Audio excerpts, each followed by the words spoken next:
আসসালামু আলাইকুম। আশা করি জায়গাটা দেখে অনেকের পরিচিত মনে হতে পারে। আসলে এই জায়গাটা যারা আসেন নাই তারা অবশ্যই এসে ঘুরে যাবেন। আসলে এখন যেই জায়গাটা দেখতেছেন এই জায়গাটা আসলে ১০০ ফিটের ভিতরে পড়েছে। আর এটা আপনার সম্ভবত যারা রূপগঞ্জ চিনেন এবং রূপগঞ্জ যেই থানাটা আছে তার পাশাপাশি আসলে এই রাস্তাটা হবে।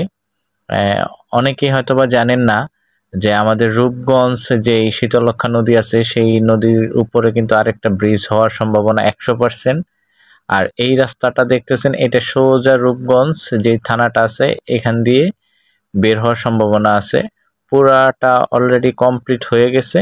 শুধু আপনার এটা সংযোগ দেওয়ার একটা প্রক্রিয়া চলতেছে। তো যাই হোক আজকে আমরা ইসাখালী ব্রিজ দিয়ে ১০০ ফিটে ঘুরতে আসলাম। আসলে এখানে কাজগুলো চলমান, কিন্তু আসার পর খুবই ভালো লাগছে।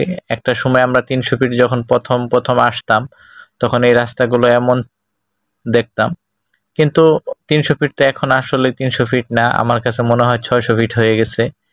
ঠিক এই জায়গাগুলো আসলে একটা সময় অনেকটা ডেভেলপ হবে, কারণ এই জায়গাগুলোতে মানুষ এখনো সবাই পরিচিত না এবং অনেকে চিনে না। আসলে এটা জলসিঁড়ির আয়ত্তের ভিতরে পড়ছে, তো অনেকে হয়তোবা এই রাস্তাগুলো চিনে না, হয়তোবা একটা সময় চিন্তা ভাবনা করে যে না এই জায়গাতে যাব না, লোকজন কম। কিন্তু আসলে এখানে সবার আসার মতন একটা মন মানসিকতা তৈরি হয় না, কারণ এই জায়গাগুলো খুবই নিরিবিলি, একটা ভয় কাজ করে। আর যারা এভেলেবেল এখানে বসবাস করে তাদের জন্য তো আসলে কিছু মনে হয় না। আর যারা নতুন আসবেন তাদের কাছে অবশ্যই ভালো লাগবে। আসলে এখানে ভয়ের কোনো কারণ নেই। আশেপাশের লোকজন যারাই আছে খুবই ভালো মানুষ। আর এই যে রাস্তাটা দেখতেছেন এই রাস্তাটি নতুন মাত্র কাজ চলতেছে।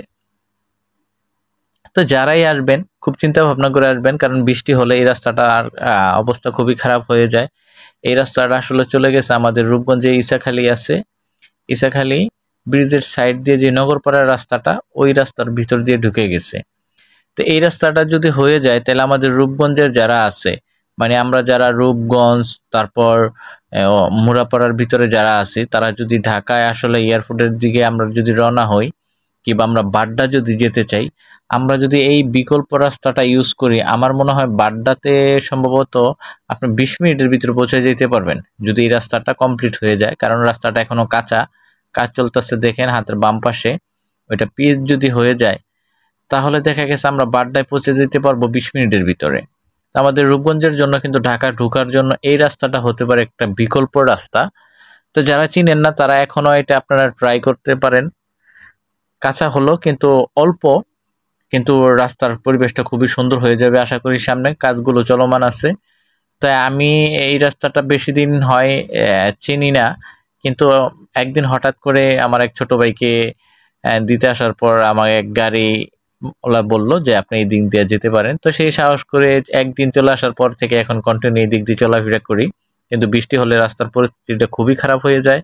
তো যারা আসবেন খুব সাবধান দেখে শুনে আসবেন। যদি আপনার ভিতরে কোনো ভয় থাকে যে না রাস্তায় যদি আপনি ফেঁসে যান আপনাকে কিন্তু উদ্ধার করার মতন কোনো লোক নাই, কারণ আশেপাশে কেউ হেল্প করার মতো কিন্তু লোক নাই, এমন একটা পরিস্থিতি।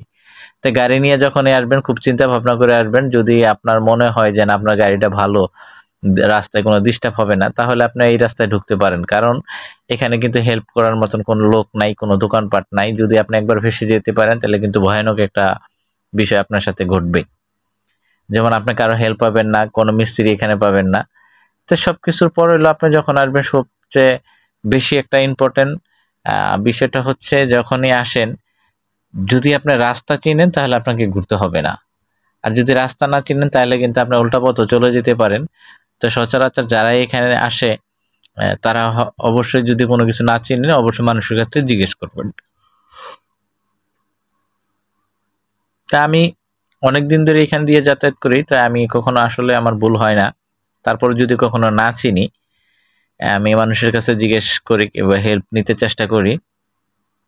কিন্তু একটা ঠিক, যদি আপনি এখানে আসেন আপনার মন ভালো হয়ে যাবে। যদি আপনার মন খারাপ থাকে তো অবশ্যই এখানে আসবেন, ঘুরে যাবেন। এবং এই জায়গাটা আমি ছোট থাকতে যখন দেখতাম আসলে পানি আর পানি। আর একটা সময় যখন বর্ষা হতো তখন তো আর এটার কুলকিনারা ছিল না, নদীর মতো লাগতো। আরেকটা সময় দেখা গেছে এই জায়গাতে আসলে কৃষি যে একটা জিনিস ছিল, ধান, এমনও সময় গেছে রূপগঞ্জের মানুষ 6 মাস শুধু এই জায়গাটার উপরে যে ধানের উপরে টাকা লাগাইতো। আমি শুনতাম যে রূপগঞ্জে ধানের উপরে টাকা লাগায় এই জমিগুলোর উপরে। এই জমিতে প্রচুর ধান হতো একটা সময়, কিন্তু এটা আসলে বিলুপ্ত হয়ে গেছে। এখন এখানে শহর হয়ে যাচ্ছে, নতুন একটা শহর। আসলে জীবনে কল্পনাও করি নাই যে এখান দিয়ে আমরা কোনো এক সময় গাড়ি চালাবো। আসলে আমাদের ভাগ্য কার উসিলায় হয়েছে এটা আপনারা ভালোই জানেন। দেশটা